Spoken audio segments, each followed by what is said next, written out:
몸에 병이 생기면 병원을 찾고, 물질의 문제가 생기면 은행을 찾고, 마음에 병이 생기면 상담가를 찾아갑니다. 하지만 내 안에 죄와 연약함으로 삶이 무너질 때 우리는 어디로 가야 할까요?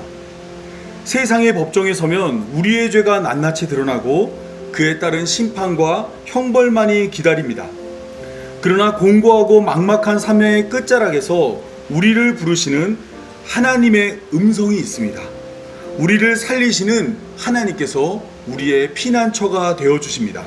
그래서 시편 42편 1절은 하나님은 우리의 피난처시요 힘이시니 환난 중에 만날 큰 도움이시라 말합니다. 우리의 피난처 되신 하나님이 우리를 오늘 이 예배의 자리로 불러주셨습니다. 불러주신 예배의 자리에서 영과 진리로 다 함께 하나님을 예배하겠습니다. 제가 기도하겠습니다. 하나님 아버지, 세상에서 죄와 상처로 깨어진 몸과 마음을 이끌고 우리의 유일한 피난처 되시는 하나님 품으로 피합니다. 세상의 법정은 우리의 허물을 정죄하지만 하나님께서는 십자가의 은혜로 우리를 품어주시고 다시 살려주심을 믿습니다. 이 시간 내 힘으로 해결할 수 없던 죄의 짐과 죄에 갇힌 마음들을 다 내려놓사오니 하늘의 참된 평안과 회복을 허락하여 주옵소서. 영과 진리로 드리는 우리의 예배를 기쁘게 받아 주옵소서. 우리 구주 예수님의 이름으로 기도합니다. 아멘. 우리 찬송가 70장 피난처 있으니 함께 찬양하겠습니다.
교독문 82번 빌립보서 2장 함께 교독하도록 하겠습니다. 너희 안에 이 마음을 품으라. 그리스도 예수의 마음이 그는 근본 하나님의 본체시나 하나님과 분분됨을 취할 것으로 여기지 아니하시고 오히려 자기를 비워 종의 형체를 가지사 사람들과 같이 되셨고 사람의 모양으로 나타나사 자기를 낮추시고 죽기까지 복종하셨으니 곧 십자가의 죽으심이라. 이러므로 하나님이 그를 지극히 높여 모든 이름 위에 뛰어난 이름을 주사 하늘에 있는 자들과 땅에 있는 자들과 땅 아래에 있는 자들로 모든 무릎을 예수의 이름에 꿇게 하시고 우리 다 같이 읽겠습니다. 모든 입으로 예수 그리스도를 주라 시인하여 하나님 아버지께 영광을 돌리게 하셨느니라. 아멘. 네, 찬송가 540장 주의 음성을 내가 들으니 함께 찬양하겠습니다.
제가 기도하도록 하겠습니다. 우리의 걸음을 인도하시고 생명을 주관하시는 하나님 아버지, 지난 한 주간도 각자의 고단한 삶의 자리에서 우리를 지켜주시고 거룩한 주일 이렇게 모여 하나님을 예배하게 하시니 감사합니다. 돌아보면 우리는 세상 속에서 살아갈 때 하나님의 백성다운 거룩함보다는 눈앞의 손익과 사람들의 시선에 더 마음을 뺏겼습니다. 작은 손해 앞에서는 억울해하며 분노를 삭히지 못했고 내 목과 자존심을 지키느라 곁에 있는 이웃의 눈물과 아픔에는 무관심했습니다. 입술로는 사랑과 공의를 말하면서도 삶의 현장에서는 내 감정과 세상의 계산법대로 살아온 우리의 연약함을 고백하오니 긍휼히 여겨주시고 용서하여 주옵소서. 하나님, 이 시간 각양의 무거운 짐과 남모를 상처, 복잡하고 답답한 마음을 안고 예배의 자리에 나온 성도들이 있습니다. 사람의 위로나 세상의 방법으로는 채워지지 않는 인생의 갈증 앞에 하나님께서 베푸시는 참된 평안과 은혜를 부어주옵소서. 굳어지고 메마른 우리의 마음밭을 살펴주시고 손에 쥐고 있던 고집과 억울함을 십자가 앞에 내려놓고 다시 일어설 힘을 얻게 하여 주옵소서. 하나님, 우리 교회가 더욱더 하나님을 알아가기를 원합니다.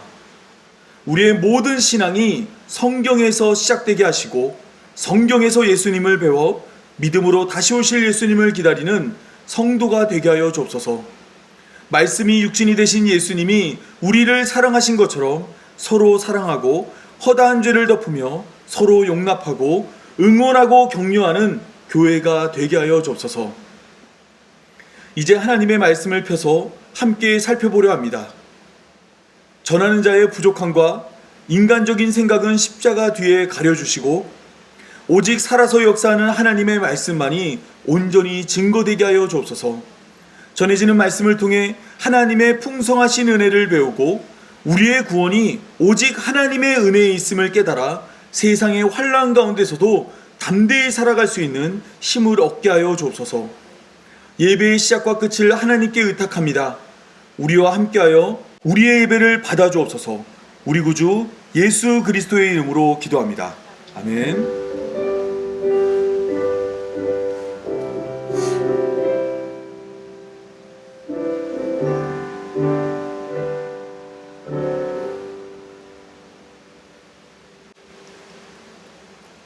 네, 우리 다 함께 하나님 말씀 보도록 하겠습니다. 출애굽기 21장 12절에서 27절 말씀입니다. 출애굽기 21장 12절에서 27절 말씀입니다. 제가 한 절, 여러분이 한 절 교독하도록 하겠습니다. 사람을 쳐 죽인 자는 반드시 죽일 것이나 만일 사람이 의적으로 한 것이 아니라 나 하나님이 사람을 그의 손에 넘길 것이면 내가 그를 위하여 한 곳을 정하니 그 사람이 그리로 명할 것이며 사람이 그의 이웃을 고의로 죽였으면 너는 그를 내 제단에서라도 잡아내려 죽일지니라. 자기 아버지나 어머니를 치는 자는 반드시 죽일지니라. 사람을 납치한 자가 그 사람을 팔았든지 자기 수하에 두었든지 그를 반드시 죽일지라. 자기 아버지나 어머니를 저주하는 자는 반드시 죽일지니라. 사람이 서로 싸우다가 하나가 돌이나 주먹으로 그의 상대방을 쳤으나 그가 죽지 않고 자리에 누웠다가 지팡이를 짚고 일어나 보면 그를 친 자가 형벌하되 그가 내 손해를 배상하고 너와 원치게 할 것이라. 사람이 매로 그 남종이나 여종을 쳐서 당장에 죽으면 반드시 형벌을 받으려니와 그가 허락한 그를 명령하며 형벌을 받으니 그는 성전을 주사하리라. 사람이 서로 싸우다가 임신한 여자를 쳐서 낙태하게 하였으나 다른 애가 없으면 그 남편의 청구대로 반드시 벌금을 내되 재판장의 판결을 따라 낼 것이니라. 그러나 다른 애가 없으면 그때 생명은 생명으로 눈은 눈으로, 이는 이로, 손은 손으로, 발은 발로, 된 것은 된 것으로 상하게 한 것은 상하고 때린 것은 때림으로 하리라. 사람이 그 남종의 한 눈이나 여종의 한 눈을 쳐서 상하게 하면 그 눈에 대한 보상으로 그를 놓아줄 것이며 그 남종이나 이를 쳐서 빠뜨리면 그 이에 대한 보상으로 그를 놓아줄지니라. 네. 지난주 우리는 출애굽기 21장 1절에서 11절까지 언약전서의 첫 번째 규례를 살펴봤습니다. 그 규례는 법이지만 그 결말은 놀랍게도 사랑이었습니다. 자유를 얻을 수 있었던 종이 내가 상정과 내 처자를 사랑하니 나가지 않겠노라 고백하며 스스로의 자유를 포기하는 장면으로 그 규례가 끝이 났습니다. 이스라엘 백성에게 주어진 법인데 그 법의 결말이 사랑이었습니다. 그런데 오늘 본문 21장 12절에서 27절로 넘어오면서 분위기가 완전히 바뀝니다. 오늘 본문에는 반드시 죽일지라는 말씀이 5번 등장합니다. 눈에는 눈으로, 이에는 이로, 손은 손으로, 발은 발로, 사랑으로 끝났던 법 다음의 자리에 사형과 복수의 규례가 소개되고 있습니다. 왜 하나님은 사랑으로 끝난 법 다음에 사형으로 시작하는 이 말씀들을 기록하고 있을까요? 물론 언제나 그랬던 것처럼 그 결말의 끝에는 예수 그리스도가 우리를 기다리고 있습니다. 이 성경에 100가지 질문이 있다면 그 100가지 질문의 답은 언제나 예수 그리스도입니다. 특별히 오늘 본문은 예수님께로 건너갈 수 있는 징검다리를 아주 촘촘하게 준비했습니다. 지금부터 출애굽기 21장 12절에서 27절이 마련한 징검다리를 건너 오직 은혜로 구원하시는 예수 그리스도를 함께 살펴보겠습니다. 먼저 오늘 본문이 놓인 자리를 확인하도록 하겠습니다. 시내산에 도착한 이스라엘 백성들은 하나님과 언약을 맺었습니다. 하나님은 이스라엘 백성들이 하나님의 뜻대로 살면 하나님의 소유가 되고 제사장 나라가 되며 내 소유가 된다고 약속해 주었습니다. 이러한 하나님의 약속을 지키기 위해서 필요한 것이 무엇이냐면 하나님의 뜻이 무엇인지 알아야 돼요. 그래서 하나님은 하나님의 뜻을 두 가지 형태로 허락했습니다. 그게 뭘까요? 하나는 십계명이고 하나는 언약 전서입니다. 하나님은 직접 이스라엘 백성들에게 나타나서 십계명의 말씀을 알려주었어요.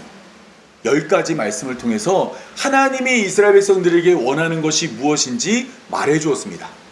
이때 이스라엘 백성들은 하나님의 음성을 듣고 하나님이 말하는 것이 두려워서 하나님이 말하지 말고 모세가 말해달라고 이야기했고, 하나님은 모세를 통해서 하나님의 뜻을 전해주는데 그게 출애굽기 21장부터 23장까지 소개되는 언약 전서입니다. 언약 전서는 십계명과 성격이 다릅니다.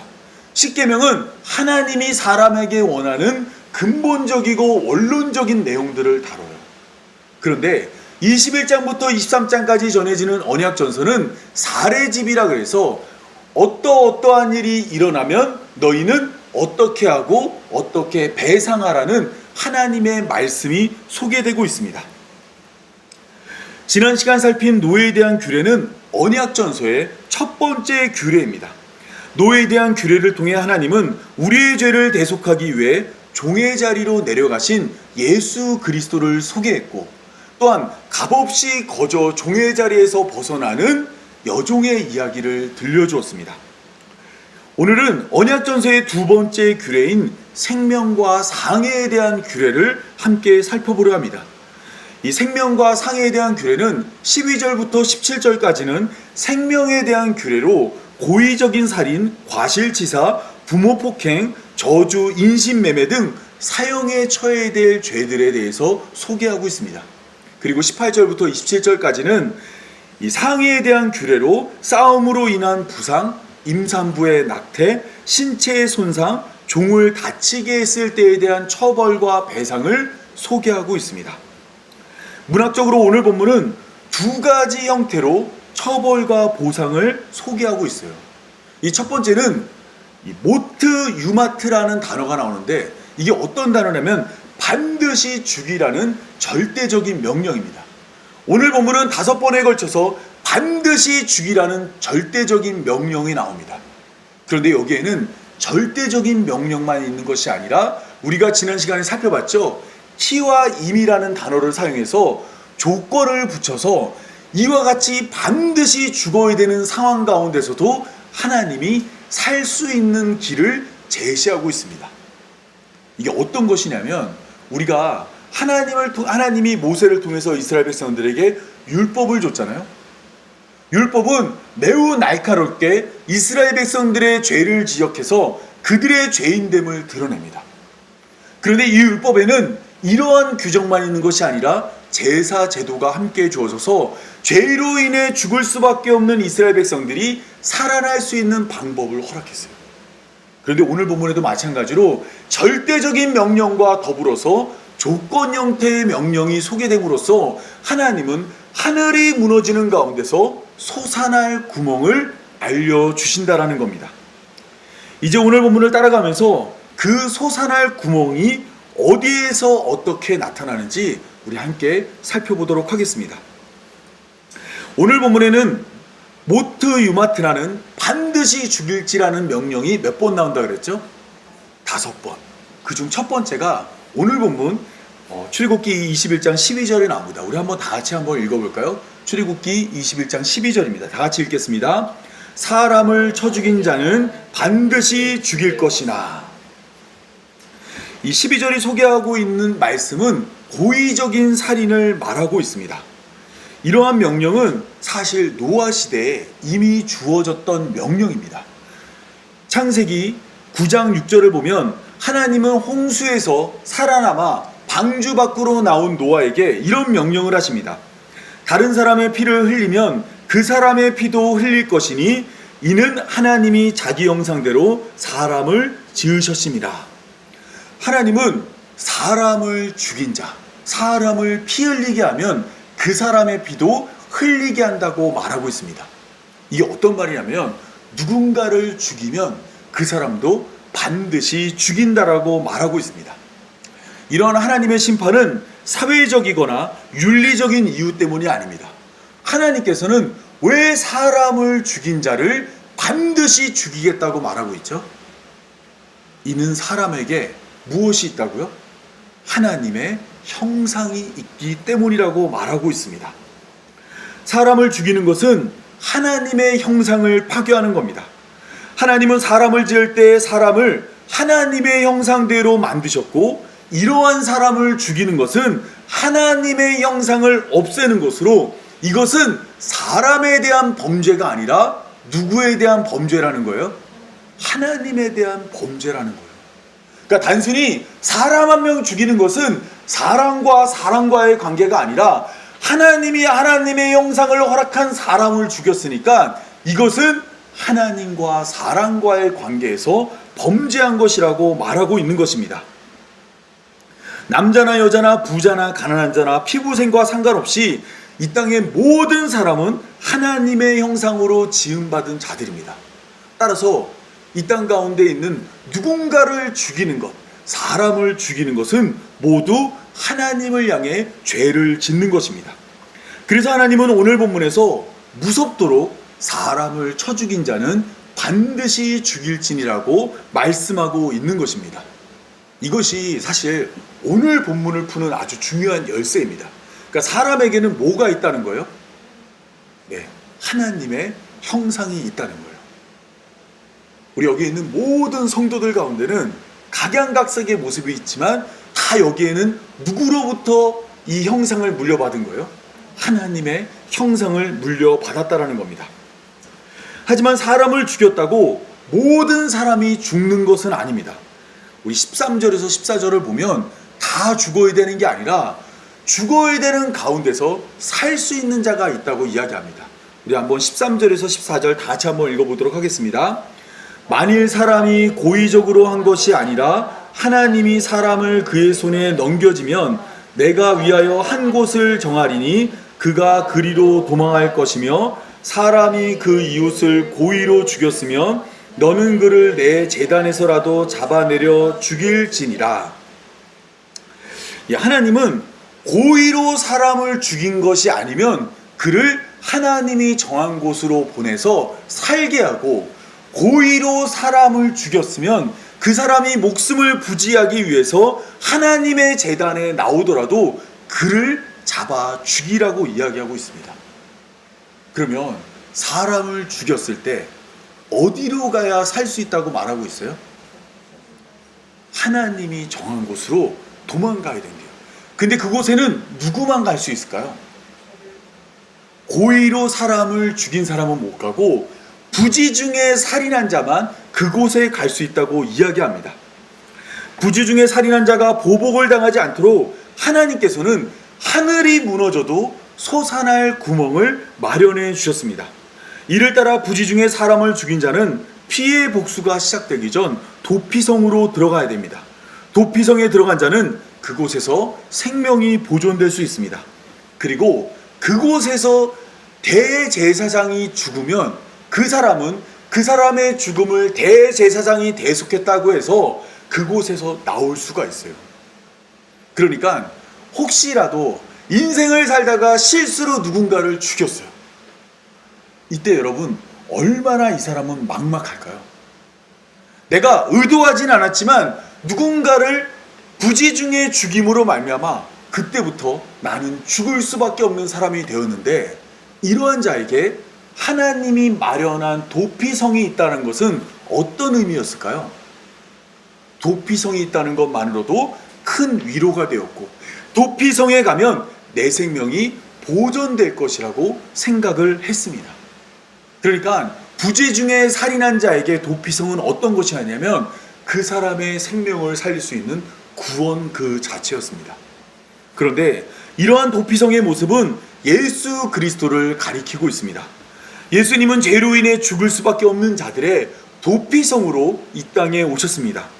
죄로 인해 죽을 수밖에 없는 자들은 예수님께로 도망치면 생명을 얻습니다. 또한 예수님의 죽음으로 그 예수님 안에 거하는 모든 죄인들이 생명을 얻게 되고 자유를 누리게 됩니다. 하나님의 심판이라는 하늘이 무너지는 막막한 가운데 예수님은 존재만으로도 위로가 되고 예수님 안에 거함으로 생명을 얻게 됩니다.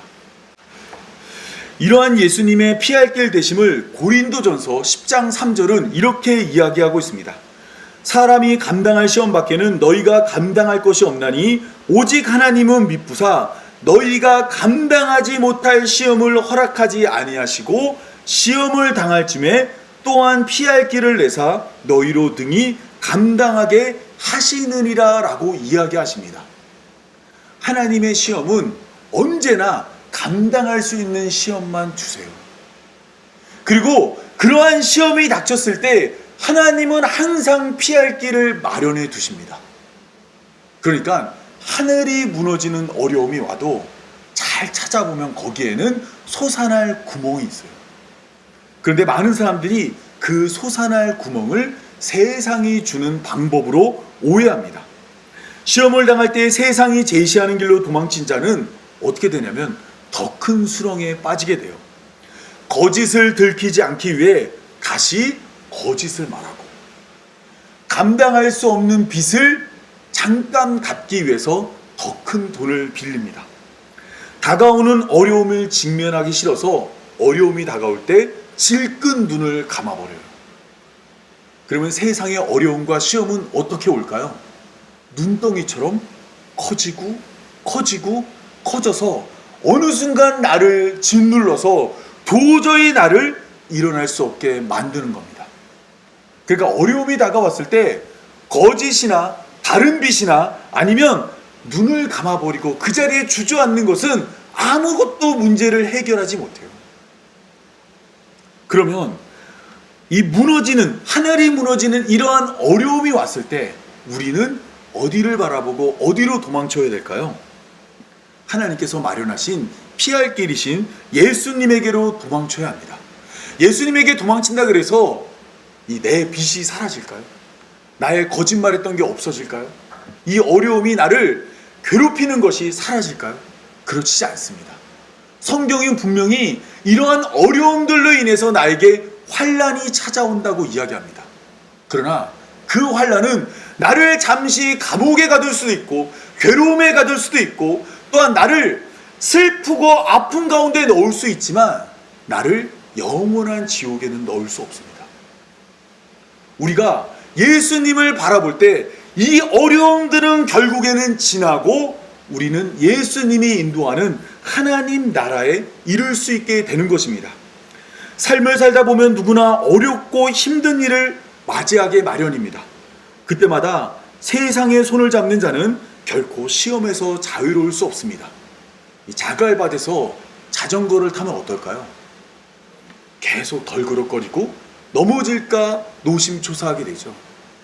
여러분, 세상이 제시하는 방법으로 이 세상을 살아가는 자는 자갈 위에서 자전거를 타는 자와 똑같습니다. 항상 덜그럭거리고 항상 넘어질까 노심초사하며 그 안에 평안이 없어요. 그 안에 안녕이 없어요. 항상 긴장하고 항상 마음이 조마조마합니다.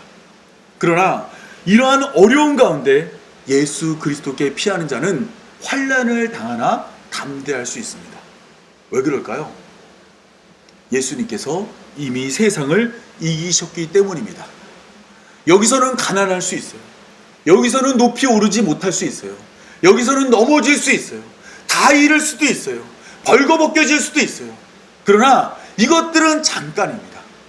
정말 우리의 마지막과 우리의 영원히 기다리는 것은 하나님 나라예요. 여러분, 이것을 잃지 않고 오직 예수님의 손을 잡고 예수님을 바라보며 세상의 어려운 가운데서 담대히 하나님 나라로 걸어가는 우리 교회로 만든 성도 여러분이 되었으면 좋겠습니다. 네, 여기서 설교를 마치면 너무 좋겠지만 아직 좀 더 남았습니다. 네, 15절에서 17절은 이 반드시 죽여야 하는 절대적인 명령 3가지를 소개합니다. 우리 한번 다 같이 읽어볼까요? 15절에서 17절입니다. 다 같이 읽겠습니다. 자기 아버지나 어머니를 치는 자는 반드시 죽일지니라. 사람을 납치한 자가 그를 팔았던지 그의 수중에 있든지 그를 반드시 죽일지니라. 자기의 아버지나 어머니를 저주하는 자는 반드시 죽일지니라. 15절과 17절은 부모를 대상으로 한 말씀입니다. 이 십계명을 나누며 말씀드린 것처럼 성경에서 부모는 아주 특별한 역할을 하는 자입니다. 하나님이 세상을 다스리는 것처럼 부모는 가정을 다스림으로 자녀에게 하나님을 믿고 따를 수 있게 만들어야 합니다. 이러한 특별한 역할 때문에 십계명에서 하나님은 살인하지 말라보다 부모를 공경하라를 더 앞세웠죠. 그리고 이웃과의 관계를 설명하는 모든 계명 가운데 유일하게 부모를 공경하라는 그 말씀에만 무엇이 붙었어요? 보상이 있었죠. 내가 땅에서 장수하리라. 그러니까 부모를 공경한다는 것은 부모라는 역할 속에 들어있는 하나님의 역할이 있는 거고, 지금 하나님께서는 이 일을 통해서 무엇을 말씀하고 있냐면 결국에는 부모는 하나님의 역할을 하는 자예요. 때문에 부모를 치는 자는 누구를 치는 거예요? 하나님을 치는 겁니다. 또한 부모를 저주하는 자는 누구를 저주하는 거냐면 하나님을 저주하는 겁니다. 이러한 자는 부모의 다스림을 거부할 뿐만 아니라 하나님의 다스림도 거부합니다. 그래서 하나님은 이러한 자를 반드시 죽이라고 말씀하신 것입니다. 16절에서 하나님은 납치한 자를 반드시 죽이라고 말합니다. 납치한 자가 그 사람을 팔았던지 자기 수하에 두었던지 납치하면 반드시 죽이래요. 여기서 납치라는 단어는 히브리어로 가나브란 단어인데, 이 단어는 어떤 뜻이냐면 절도하다, 훔치다라는 뜻입니다. 사실 성경에서 이 단어가 사용되었을 때 하나님이 죽이라고 말한 적은 단 한 번도 없습니다. 이 절도나 도둑질을 통해서 죄를 진 자는 그 죄에 대한 보상이 어떤 것이냐면 항상 물질적인 배상이에요. 누군가의 것을 훔쳤을 때는 어떻게 해야 돼요? 죽이는 게 아니라 그에 상응하는 값을 지불해야 됩니다. 그런데 이 단어가 사용되어서 누군가의 물건을 훔쳤는데 이 일로 말미암아 죽었던 적이 있습니다. 혹시 기억나는 게 있으실까요, 여러분? 뭘 훔쳤는데 하나님이 이 사람 죽이래요. 맞습니다. 여호수아서 7장 1절을 보면 아간이 바로 이런 일을 했습니다. 아간은 어떤 것을 훔쳤냐면 여호수아서 7장 1절에 이렇게 됐습니다. 하나님께 온전히 바쳐진 물건을 훔쳤어요. 이걸 히브리어로 헤렘이라고 하는데, 하나님께 드려진 물건을 훔쳐버리니까 하나님이 그 사람을 반드시 죽이라고 말합니다. 너희가 아간 죽이지 않으면 내가 너희와 영원히 함께하지 않겠다고 말씀하셨습니다. 그러니까 이 땅에 있는 모든 물건들을 훔쳤을 때는 사실 물질로 배상하면 돼요. 그런데 하나님의 것을 훔쳤을 때는 하나님이 어떻게 하시죠? 그를 죽이겠다라고 이야기하는 겁니다. 여러분, 아나니아 삽비라도 보면 그렇죠? 아나니아 삽비라는 하나님께 드려질 것을 훔쳤다가 죽임을 당하잖아요. 그러니까 이 세상에 있는 건 다 훔쳐도 된다는 말은 아니에요. 훔치면 물질적 배상을 성경이 말해요. 근데 하나님의 것을 훔치면 그를 죽인다고 말합니다. 그런데 오늘 본문은 지금 사람을 납치하면 죽이래요. 왜 그럴까요? 앞서 말씀드린 것처럼 납치한 사람에게는 누구의 형상이 있어요? 하나님의 형상이 있거든요. 그 사람은 누구 거냐면 하나님의 것이에요. 하나님께 온전히 들임에 된 자인데 그를 훔치면 하나님은 그를 반드시 죽이라고 말씀하고 있는 것입니다. 네, 이러한 이해 아래 오늘 본문 15절에서 17절을 바라보면 아주 놀라운 구조적인 특징을 발견할 수 있습니다. 오늘 본문은 의도적으로 부모에 대한 죄 사이에 납치에 대한 죄를 그 사이에 넣어두었어요. 15절과 17절은 부모에 대한 죄죠. 그런데 16절은 납치 이야기를 말하고 있습니다. 어떤 목적이 이 안에 있을까요?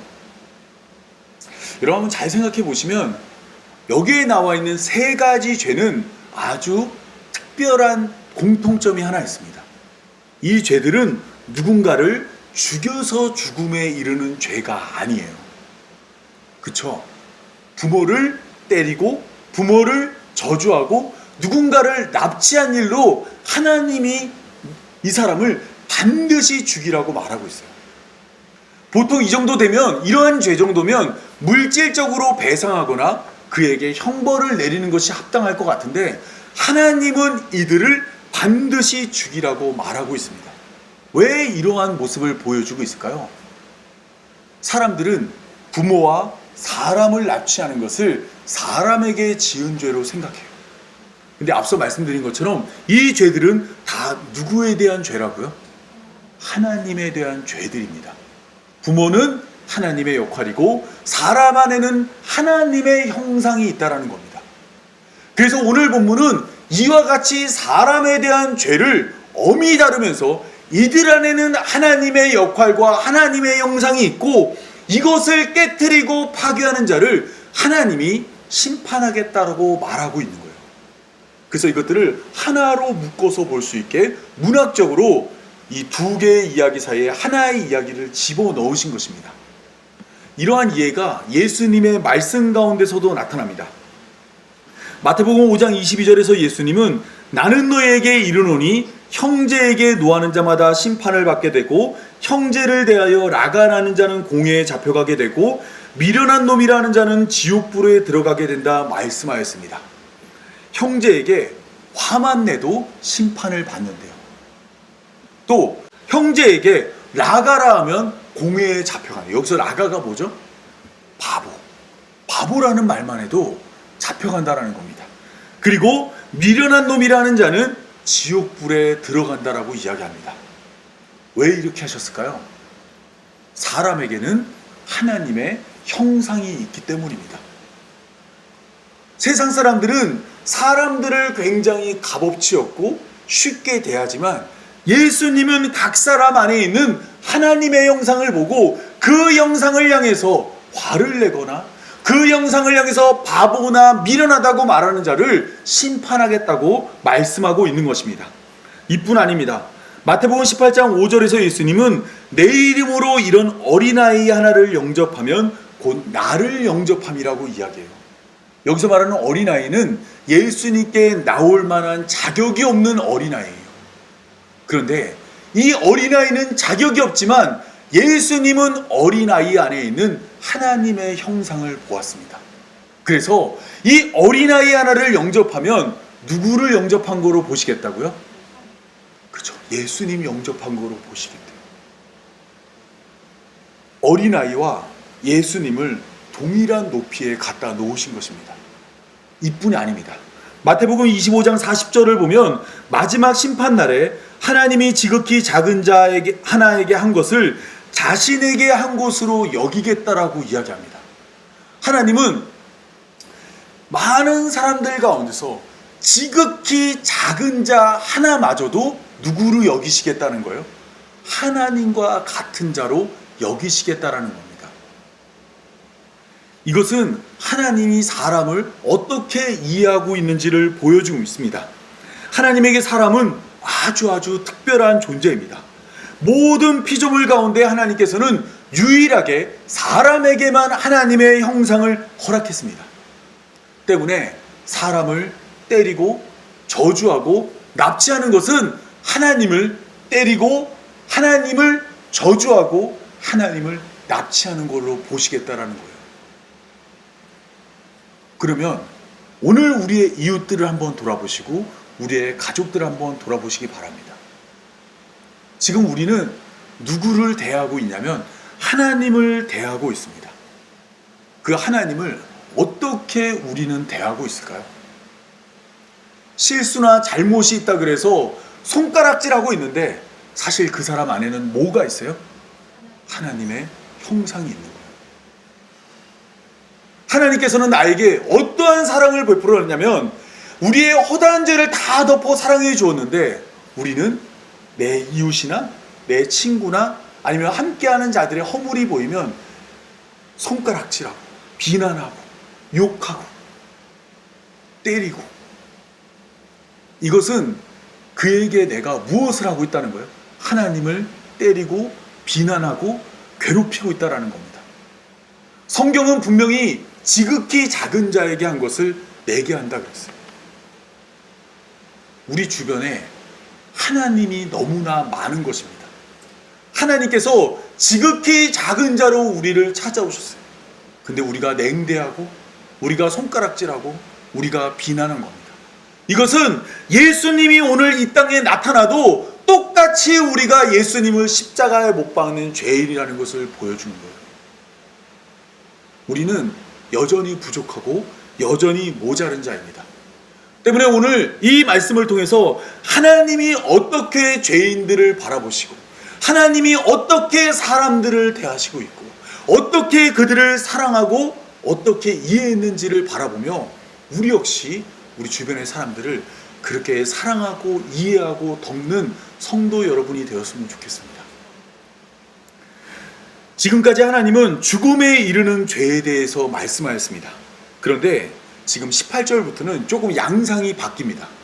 이제부터는 이 절대적인 명령에서 소개되었던 죽이라는 말 대신에 배상하라, 갚으라, 놓아주라는 말씀이 이어집니다. 우리 한번 이 18절에서 19절 한번 다 같이 읽어보도록 하겠습니다. 다 같이 읽겠습니다. 사람이 서로 싸우다가 하나가 돌이나 주먹으로 그의 상대방을 쳤으나 죽지 아니하고 자리에 누웠다가 지팡이를 짚고 일어나 걸으면 그를 친 자가 형벌은 면하되 그간의 손해를 배상하고 그가 완전히 낫게 할지니라.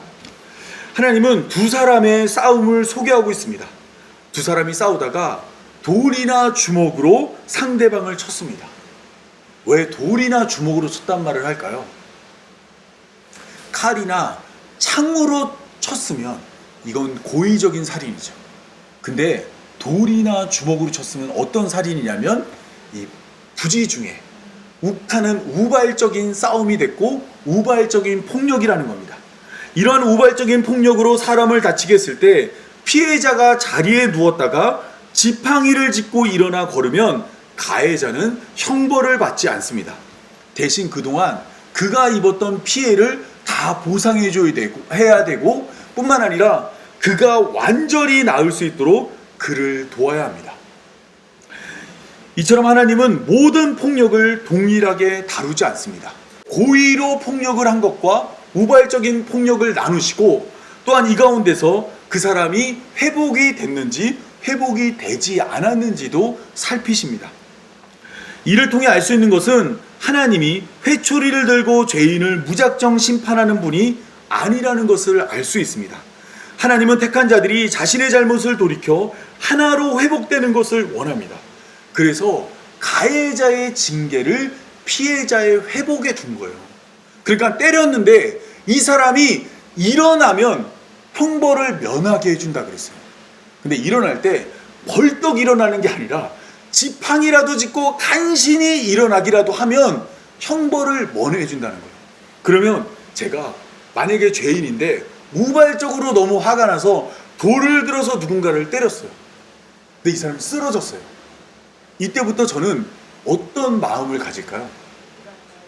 그 사람이 지팡이라도 짚고 일어나기를 간절히 바라게 만드는 거예요. 이 사람이 낫기를 소망하게 만드는 겁니다. 그리고 그 사람이 그동안에 입은 피해를 일하지 못해서 얻은 피해를 다 갚아주고 그 사람이 완전히 회복되어질 때까지 돕게 만드는 거예요. 그러면 그 사람이 이제 다 회복이 됐어요. 그리고 그동안 일하지 못한 것도 다 보상을 받았어요. 그럼 이 사람도 완전히 이전에 그 아팠던 것이 회복이 되었죠. 또 때린 자도 그때부터 이 사람이 낫기를 간절히 바라고 또 배상해주고 그 사람을 도와서 치료를 도왔잖아요. 이것을 통해서 하나님이 원하는 건 뭘까요? 가해자의 처벌도 아니라 피해자의 아주 그냥 한몫 보는 대박 어떤 이런 보상이 아니라 이 공동체가 사랑으로 다시 하나 되기를 원하시는 겁니다. 하나님께서 지금 이 벌을 제정한 이유는 누군가를 벌하기 위함이 아니라 공동체를 세우기 위함이라는 겁니다. 20절에서 21절은 종을 때린 자의 심판을 소개하고 있습니다. 이 방금은 종이 아닌 자를 때렸을 때의 이야기거든요. 우리 한번 20절에서 21절 다 같이 읽어보겠습니다. 사람이 매로 그 남종이나 여종을 쳐서 당장에 죽으면 반드시 형벌을 받으려니와 그가 하루나 이틀을 연명하면 형벌을 면하느니 그는 상전의 재산임이라. 여러분, 이 말씀을 읽으신 다음에 좀 기분이 어떠신가요?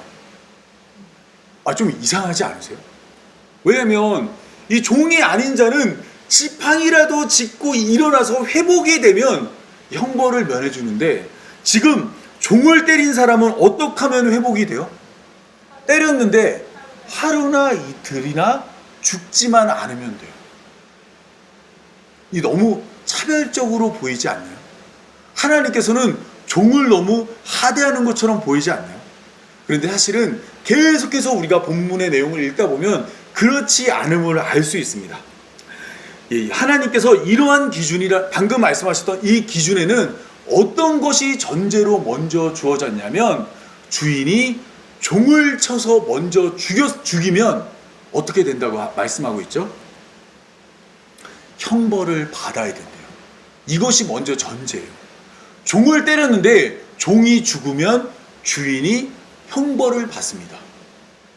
이거 당연할 걸까요? 당연하지 않을까요? 고대 근동사회에서는 사실 당연하지 않습니다. 이 고도 근동사회에서 종은 주인의 재산이고 사고 팔 수 있었으며, 원하면 때리고 괴롭히고 몸을 아프게 해도 이 사회나 그 어디서도 이것을 간섭하지 않았어요. 종은 그냥 주인의 재산의 일부로서 주인이 마음만 먹으면 그를 죽여도 되는 존재였습니다. 그런데 하나님은 종에게 하나님의 형상이 있음을 알고 계셨고, 이것을 생각하여서 종을 때리면 어떡하라고요? 종을 때려서 죽이면 그는 형벌을 받으라고 말씀하신 것이에요. 이 세상에 있는 사회법들은 아무도 종의 인권이나 종의 삶에 신경 쓰지 않았어요. 그런데 하나님은 종을 때려서 죽이면 그를 처벌하라고 말씀하셨습니다. 그러면 하루나 이틀은 왜 말씀하신 것일까요? 여기서 말하는 것은 하루나 이틀을 통해서 하나님이 확인하고 싶었던 것은 고의성입니다. 만약에 그를 단번에 때려서 죽일 마음으로 때렸으면 바로 죽이는 거예요. 그런데 이 주인이 이 종을 향한 마음 가운데서 너무 분이 차서 이 매로 때렸는데 그가 쓰러졌습니다. 죽일 마음으로 때린 게 아니에요. 그러면 하루나 이틀을 살 수 있겠죠. 그래서 하루나 이틀 연명하는 것을 보겠다라는 말씀은 이 주인이 고의적으로 그를 죽였는지 아니면 우발적으로 그를 때렸는지를 확인하기 위한 장치였던 것입니다. 그러니까 주인에게 종을 어느 정도 이 간격을 주고 힘의 어떤 강도를 주고 마음껏 때려라라는 것이 아니라, 너가 이 죽일 마음으로 종을 때리면 너도 똑같이 처벌받는다라는 어떤 기준을 마련하기 위해서 하루 이틀이라는 이 기간을 마련하신 것입니다. 때문에 그는 상전의 재산임이라는 말씀을 오해해서는 안 됩니다. 이것은 재산이니 마음대로 해도 된다라는 말이 아니에요. 종이 주인의 재산이라도 그를 죽이면 형벌을 피할 수 없습니다. 종이 그의 재산이 되어서도 그에게는 하나님의 형상이 남아있기 때문입니다. 이 다음은 임신한 여자의 낙태에 대한 내용이 소개되고 있습니다. 우리 한번 22절 말씀 다 같이 읽겠습니다. 사람이 서로 싸우다가 임신한 여인을 쳐서 낙태하게 하였으나 다른 애가 없으면 그 남편의 청구대로 반드시 벌금을 내되 재판장의 판결을 따라 낼 것이니라. 아니, 왜 여기서 갑자기 임신한 여자의 이야기를 말하면서 이 임신한 여자가 한 대 맞았는데 이 맞음으로 말미암아 뱃속에 있는 아기가 죽었어요. 이 죽었을 때의 이야기를 왜 말씀하고 계신 걸까요? 이건 역시 당시의 시대 상황을 이해해야 됩니다. 이 당시 고대 근동에서는 사람을 노동력으로 평가했어요. 성인 남자는 은 30에 팔렸습니다. 일을 할 수 있기 때문에 그렇겠죠. 그런데 요셉이 애굽에 팔려갈 때는 얼마에 팔려가죠? 은 20에 팔려가요. 왜냐하면 어린 소년이었기 때문입니다. 정상적으로 어른처럼 노동을 할 수 없으니까 조금 더 싼 값에 팔려가는 거예요. 즉 고대 근동사회에서 사람의 가치는 무엇으로 판단하냐면 노동력으로 판단합니다. 그러면 뱃속에 있는 아기는 얼마로 판단되어질 수 있을까요? 아무 일도 할 수 없기 때문에 아무도 이 뱃속 아이의 생명에 대해서 가치를 부여하지 않습니다.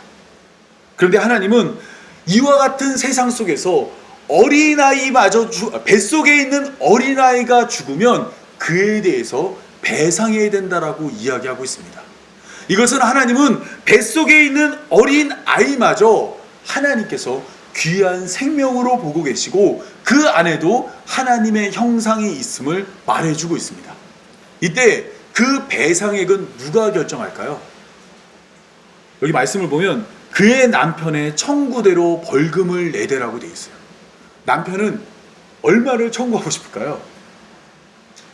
한 100억쯤 해가지고 인생 한번 바뀌자. 내 아이가 얼마나 소중한데. 그러면 이 임산부를 쳐서 낙태하게 만든 사람은 그 집안이 폭삭 망하겠죠. 그래서 하나님은 어떻게 하시냐면 그가 청구를 하되 어떻게 하시냐면 재판장의 판결대로 내라고 말합니다. 재판장은 어떤 판결을 하냐면 이 아이를 잃은 아버지의 마음과 또 아이를 잃게 만든 가해자의 상황을 고려해서 합리적으로 재판을 하는 거예요. 벌금을 그렇게 합리적으로 정해서 이 공동체가 한쪽으로 무너지지 않고 잘 세워질 수 있게 이와 같이 제도를 마련해 주신 것입니다. 여기에는 또 하나의 변수가 있습니다. 이 여자가 아이를 잃었어요. 그런데 다른 애가 같이 생긴 거예요. 또 다른 몸에 장애가 생긴 겁니다. 맞아서. 아이를 잃은 것만 아니라 다른 장애가 생겼어요. 그러면 이러한 자를 하나님이 어떻게 심판하라고 말씀하실까요? 오늘 본문을 보면 생명은 생명으로, 눈은 눈으로, 이는 이로, 손은 손으로, 발은 발로, 데운 것은 데움으로, 상하게 한 것은 상함으로, 때린 것은 때림으로 갚으라고 이야기하고 있습니다. 임산부에 아이를 잃게 만든 사람이 임산부의 손마저 다치게 했으면 이것을 잃게 만든 자에게 벌금도 내고 그 사람의 손도 잃게 하라고 말하는 거예요. 이것을 흔히 동해복수법이라고 이야기합니다. 그런데 하나님께서 이와 같은 법을 제정한 이유는 무엇일까요? 이 역시 가해자를 처벌하기 위함이 아닙니다. 하나님의 이러한 목령은 이번에도 처벌을 목표로 삼지 않습니다. 이 창세기 4장의 라멕은 그의 두 아내에게 아다와 실라여 내 목소리를 들으라, 라멕의 아내들여 내 말을 들으라, 나의 상처로 말미암아 내가 사람을 죽였고 나의 상함으로 말미암아 소년을 죽였도다. 가인을 위하여는 벌이 7배일진데 라멕을 위하여는 벌이 77배라고 말했습니다. 이게 무엇을 말하고 있는 걸까요? 지금 라멕은 누가 나를 상처 입혔더니 내가 그를 죽였대요. 또 나를 아프게 했더니 내가 그 소년을 죽였대요. 나를 힘들고 괴롭힌 사람이 있으면 그를 향해서 내가 77배의 벌을 내리겠다라고 이야기합니다. 이것은 무엇이냐면 사람이란 존재의 완악한 마음을 보여줍니다. 사람은 자신이 피해를 입으면 피해를 받은 만큼 갚는 것이 아니라 10배, 20배, 100배로 갚고 싶어 하는 거예요. 그래서 하나님은 그런 것을 할 수 없도록 최소한의 마지노선으로 손을 잃게 했으면 그 손으로, 눈을 잃게 했으면 눈으로, 이를 잃게 했으면 이로 1대1의 관계를 설정해 주신 것입니다. 여기까지만 하라는 거예요. 이건 역시 하나님께서 공동체를 바로 세우고 공동체를 하나로 만들기 위해서 말씀하신 규례라는 것입니다. 다음은 이 남종과 여종에 대한 폭력에 대한 이야기입니다. 우리 다 같이 함께 26절에서 27절 읽겠습니다. 다 같이 읽겠습니다. 그 남종의 한 눈이나 여종의 한 눈을 상하게 하면 그 눈에 대한 보상으로 그를 놓아줄 것이며 그 남종이 한 이나 일을 드리면 보상으로 그를 놓아줄지니라. 그러니까 여기 말씀은 뭐냐면 주인이 남종의 눈을 멀게 하면 어떡하라고요? 그를 놓아주라는 말하고 있죠. 여종의 일을 상하게 하면 놓아주라고 말하고 있죠. 여러분 이거 이상하지 않으세요? 조금 전에 우리가 이 바로 위에 구절에서 뭐라고 돼 있었죠? 눈에는 눈으로 이에는 이죠. 주인이 지금 종의 눈을 멀게 했으면 종은 어떻게 해야 될까요?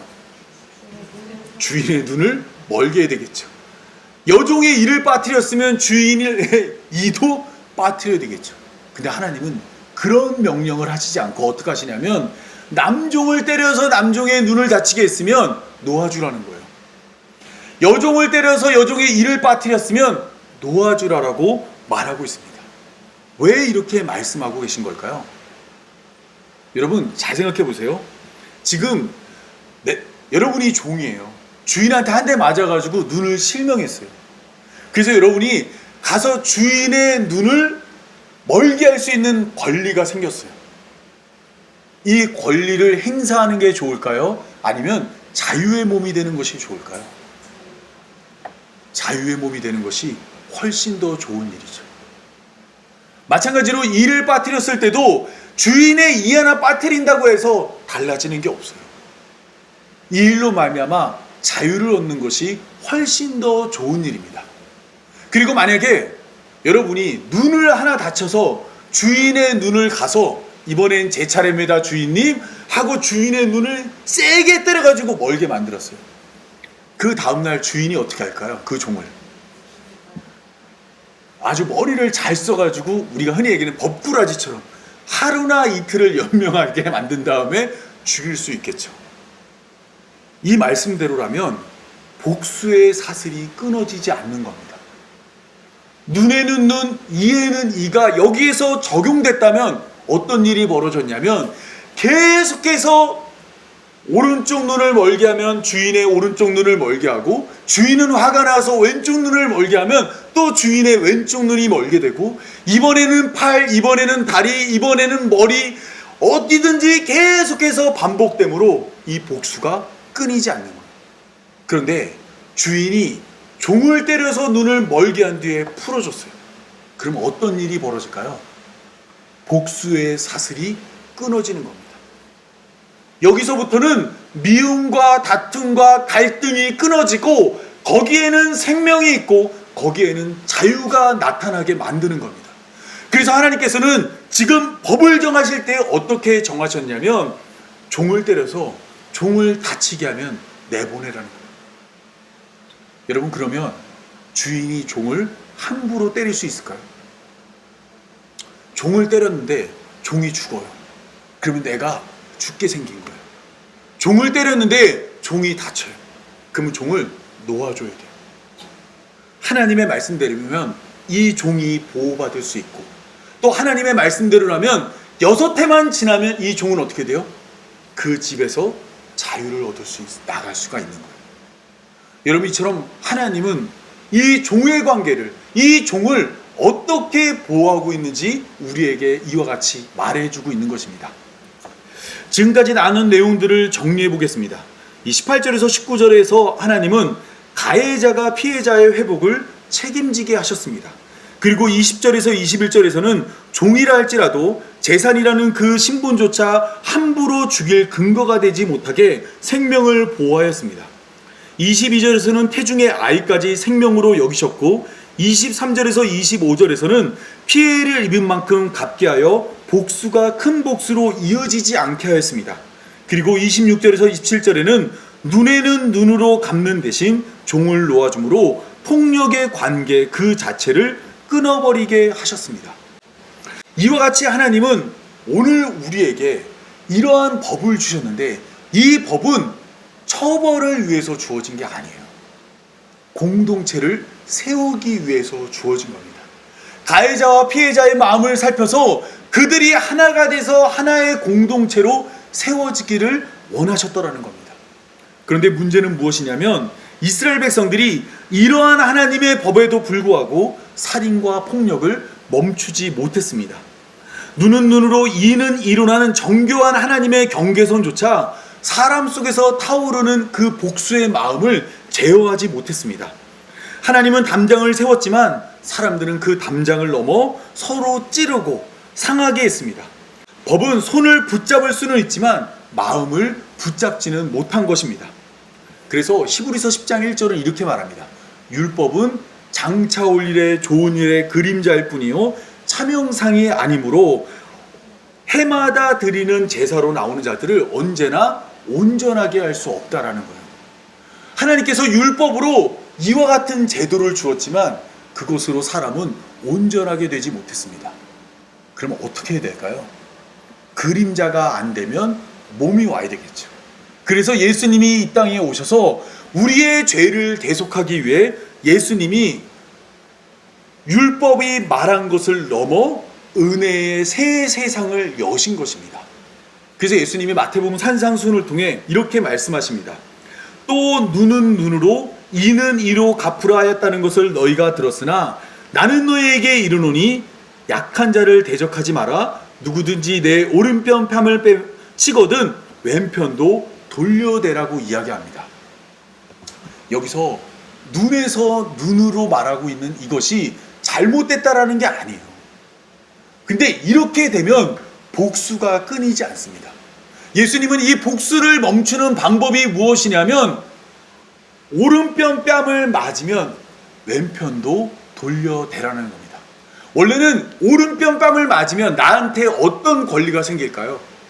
나도 때릴 수 있는 권리가 생겨요. 근데 그거 포기하라는 겁니다. 그리고 예수님이 십자가에서 바로 그와 같은 일을 하셨습니다.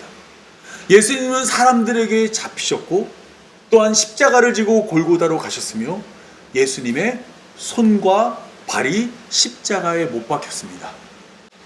그러면 율법대로면 이제 누구에게 사람들의 손과 발을 못 박을 권리가 생겼죠?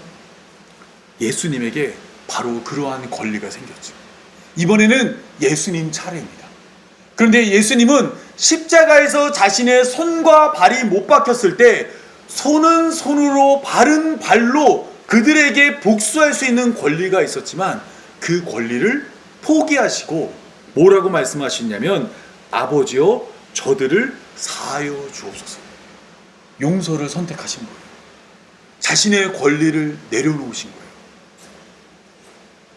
이것이 예수님이 오늘 본문 앞에서 은혜로 이 세상 가운데서 자기 백성을 살려내는 모습을 보여주신 것입니다. 여러분, 이것은 예수님만이 아닙니다. 예수님은 하나님의 아들이죠. 그런데 이 세상의 사람들이 누구를 죽였냐면 하나님의 아들을 죽였습니다. 그러면 이번에는 누가 다른 이의 아들을 죽일 수 있는 권리를 가지게 됐어요? 하나님께서 그 권리를 가지신 거예요. 그런데 하나님이 자신의 아들의 죽음을 묵묵히 다 지켜보셨어요. 저라면 이건 못 견딜 것 같거든요. 근데 그것을 견디신 다음에 그 자신의 권리를 내려놓으셨습니다. 그랬더니 어떤 일이 벌어졌을까요? 거기에서 생명이 싹 트는 겁니다. 복수와 복수로 점철됐을 때는 거기에는 사망밖에 없었는데 하나님이 자신의 권리를 포기하니까 그 자리에서 생명이 올라오는 거예요. 그리고 거기에서 교회가 시작되는 겁니다. 여러분, 오늘 본문이 말하고 있는 바는 우리가 복수의 길을 선택했을 때는 거기에 갈등과 문제밖에 없다고 이야기해요. 그런데 내가 복수할 수 있는 그 자리에서, 화를 낼 수 있는 그 자리에서, 미워하는 것이 당연한 그 상황에서 내가 그 권리를 내려놓을 때 거기에 뭐가 나타날까요? 생명이 나타나는 겁니다. 거기에 교회다움이 나타나는 거예요. 교회는 뭐 하는 곳일까요? 바로 하나님이 그렇게 자신의 권리를 포기해서 만들어 놓으신 것이에요. 그리고 이 교회는 자신의 권리를 포기한 예수님이 다 우리 같은 죄인들을 담아서 한 몸으로서 만들어낸 곳입니다. 그렇다면 우리는 이 땅 가운데서 내 것을 가지고 내 권리를 주장하며 살아서는 안 됩니다. 거기에는 뭐밖에 없을까요? 사망과 죽음, 미움과 갈등, 다툼과 폭력밖에 없습니다. 내가 했으니까 너도 해야 되고 당연히 넌 이래야 돼. 이런 것들 안에는 여러분 갈등밖에 남지 않아요. 분리밖에 나타나지 않습니다. 그런데 당연히 내가 화를 내고 당연히 내가 분노하고 당연히 내가 때릴 수 있는 그 상황에서 나의 권리를 내려놓을 때 비로소 거기에서 생명이 나타나는 겁니다. 여러분, 이 권리 포기하는 게 쉬울까요? 어려울까요? 안 되죠. 근데 예수님이 하셨습니다. 그리고 예수님이 자기 안에 우리를 넣어주셨어요.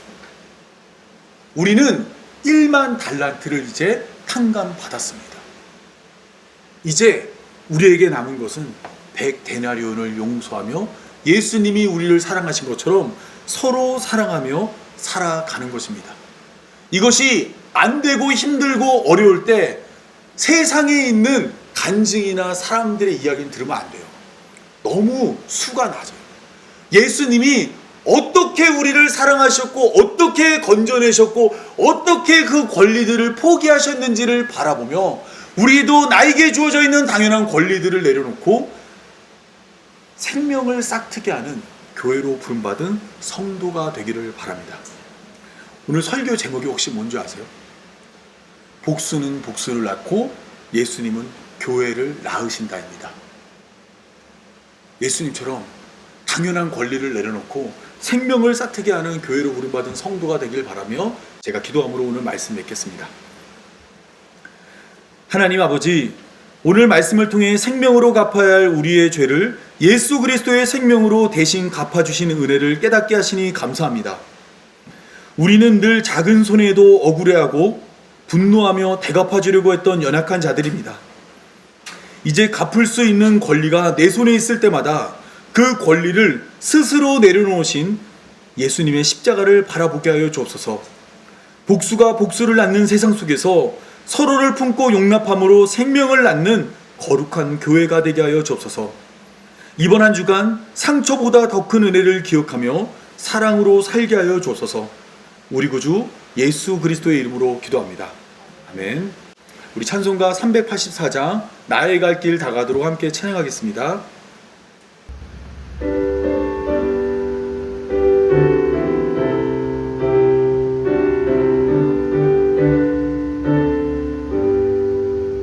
나의 갈 길 다가도록 예수 인도하시니 내 주 안에 있는 분을 어찌 의심하리요. 믿음으로 사는 자는 하늘 위로 받겠네. 무슨 일을 만나는지 만사형통하리라. 무슨 일을 만나는지 만사형통하리라. 나의 갈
제가 축도함으로 오늘 예배 마치겠습니다. 이제는 우리 구주 예수 그리스도의 은혜와 하나님 아버지의 사랑하심과 성령의 인도하심이 복수의 마음을 내려놓고 사랑과 용서로 살아가길 소망하는 모든 성도들과 영원토록 함께하길 간절히 축원하옵나이다. 아멘.